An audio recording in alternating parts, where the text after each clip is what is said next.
Assalamualaikum, my name is Afika binti Zainuddin from BA1184BA. My name is Nur Ainadaya binti Muhammad Noor from class BA1184BA. Today, we will be presenting about the two companies that we choose, which is Starbucks and McDonald's. We will be presenting to you the comparisons of similarities and differences of organizational hierarchy between Starbucks and McDonald's. This presentation also includes the history and background of both of these companies. So, the first Starbucks was opened in Seattle, Washington on March 30, 1971, and it was made by the three partners, first, who met while they were students at the University of San Francisco. The first one is the English teacher, Jerry Baldwin, and the second is history teacher, Joseph Siegel, and the third is writer, Gordon Bowker, and these three were inspired to sell the high-quality coffee beans and equipment by coffee roasting entrepreneur Alfred Pitt after he taught them his style of how to roasting a beans, like how to roasting the coffee beans. So the Bowker recalls that Terry Heckler, with whom Bowker owned an advertising agency. So the first Starbucks store was located in Seattle at 2000 Western Avenue from 1971 until 1976, and this cafe was later moved to 1912 at the Pike Place, and during this time the company only sold roasted whole coffee beans and did not yet brew coffee to sell. And during their first year of operation, they also purchased like a green coffee beans from Pete's, and then they began buying directly from the growers itself. The first McDonald's restaurant was started in 1948 by Brothers Morris. It is called Mac and Richard McDonald in San Bernardino in California. So they bought appliances for their small hamburger restaurant from salesman named Red Kroc, so who was intrigued by their need for egg malt and shake mixers. So when Kroc visited the brothers in 1954 to see how a small shop could sell so many so many milkshakes, so he discovered a simple, efficient format that permit the brothers to produce huge quantities of food at low prices. So the basic hamburger at that time just cost 50 cents only, and about half the price charged by competing restaurants' emails. Headquartered in the Starbucks Center, the company was founded in 1971 by Jerry Baldwin, Joseph Siegel, and Gordon Walker at Seattle Park Place Market. During the early 1980s, they sold the company to Howard Scott, who after a visit trip to Milan, Italy, decided to make the coffee bean store a coffee shop serving espresso based drinks. Scott's first tenure as chief executive from 1986 to 2000 led to an aggressive expansion of the franchise, first in Seattle, then across the U.S. West Coast. Despite an initial economic downturn with its expansion into the Midwest in British Columbia, the company experienced a revitalized prosperity into its entry with California in the early 90s through a series of highly publicized coffee wars. The public face of McDonald's was created in 1963 with the introduction of a clown named Ronald McDonald, while the double-arched M symbol became McDonald's most enduring logo in 1962, lasting far longer than the tall yellow arches that had once dominated the early restaurant rooftops. Other products and symbols would define the McDonald's brand include the Big Mac, which is launched at 1968, the Egg Muffin, 1973, Happy Meals, 1979, and Chicken McDonald 1983. The chain continued to expand domestically and internationally, extending to Canada in 1967, reaching a total of 10,000 restaurants by 1988 and operating more than 35,000 outlets in more than 100 countries in the early 21st century. Starbucks has a matrix organizational structure, which is a hybrid mixture of different features from the basic type of organizational structure. For example, the company's product-based divisions intersect with functional groups and geographic divisions, which in turn intersect with other parts of the organization. McDonald's Corporation has a divisional organizational structure. Conceptually, in this structure type, the business organization is divided into components that are given responsibilities based on operational requirements.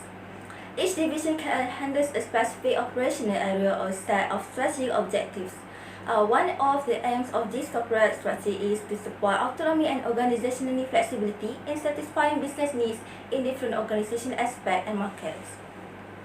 McDonald's organizational structure has the following characteristics arranged according to significance in affecting food service business operations, which is global hierarchy, performance-based divisions, function-based group.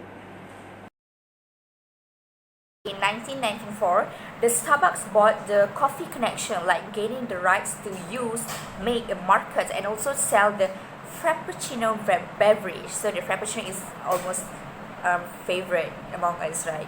So the beverage was introduced to under the Starbucks name in 1995, and as of 2012, the Starbucks had annual Frappuccino sales over $2 billion, and the company began a skinny line of drinks in 2008, like offering lower calorie and sugar-free versions of the companies, and a skimmer, and can be sweetened by choice of natural sweeteners. Like you can custom what you like, low calorie or everything.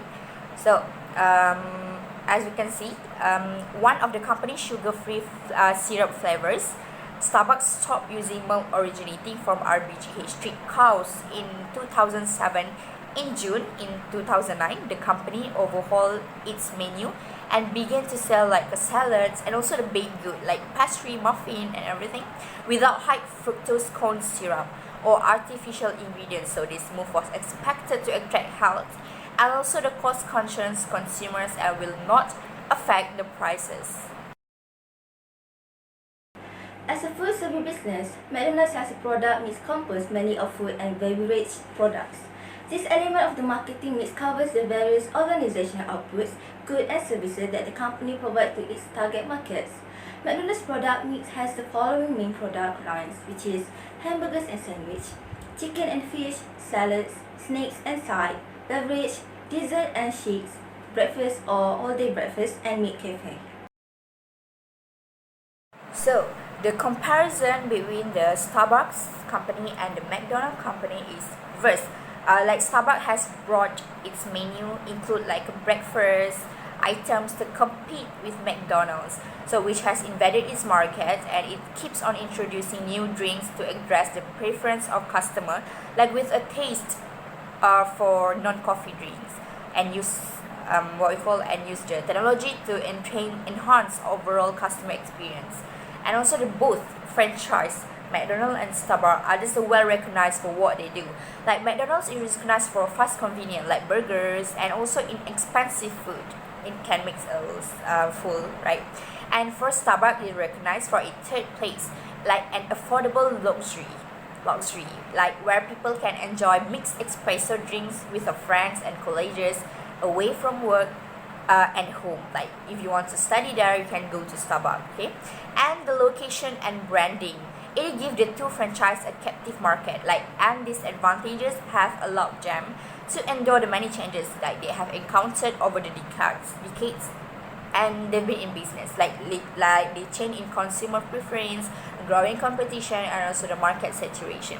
So like all they do is just to adjust their product offering and also the right one trend after another. In the 1970s and 1980s, the company rode the globalization trend by transferring the American way of life to many countries around the world. At the same time, McDonald's adapted to the social context of each country by franchising to locals. In the 1990s and early 2000s, McDonald's adjusted the company's product portfolio to emerging food industry trends.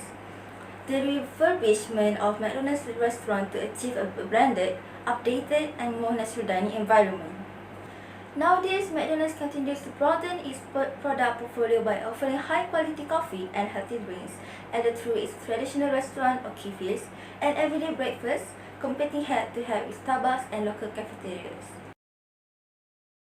So the contrast of the company, the Starbucks company, is follows a company-owned a heavy model because the company wants to maintain the full control over quality of the coffee that they make. So the coffee and also the tea and other products as well as the unique Starbucks experience. So furthermore, it is easier to test and learn from new formats of stores or even the whole customer experience. So however, the Starbucks experience comes at a cost to the company in form of higher operating costs and hence lesser operating income. So to ensure consistent quality and also the experience, the company controls substantially all coffee purchasing, roasting, and also the packaging and the global distribution of coffee used in their operations. So as for the licensed store, like the company receive a margin on branded products and also supply sold to the store operator along with a royalty on what we call retail sales, like Starbucks doesn't franchise. So but as you can see, but why even bother to license? Because license are responsible for operating costs and capital investment, which more than offset the lower revenues received under the license store model, and it also provide improved and at the times access to what we call the desirable retail space. And also this is what I mean by these similar business models, like both the strategy have their own merits and are helping them to expand in terms of the number of stores, like the number of countries and also the amount of money like the companies or like they make it by the company itself. Follows a franchise-heavy business model. Franchise restaurants are owned and operated under one of the following structures: conventional franchise, developmental license, or affiliate. The company keeps the ownership of the real estate with itself, with franchises paying rent and royalties. This model of owning real estate ensures that the company has a steady and predictable flow of cash. 60% of the revenue 2019 from franchise restaurant is in the form of rents. Running company-owned restaurant is important to establish itself as a credible franchisor. Expertise from running company-owned restaurant allows McDonald'S to improve the operation and success of all other restaurants. In conclusions, according to the Business Insider, like McDonald's and Starbucks, actually both of these company is a successful fast food chains in America and also in Malaysia, in like a system, like system-wide, in worldwide. So yeah, it's clearly like the more popular option.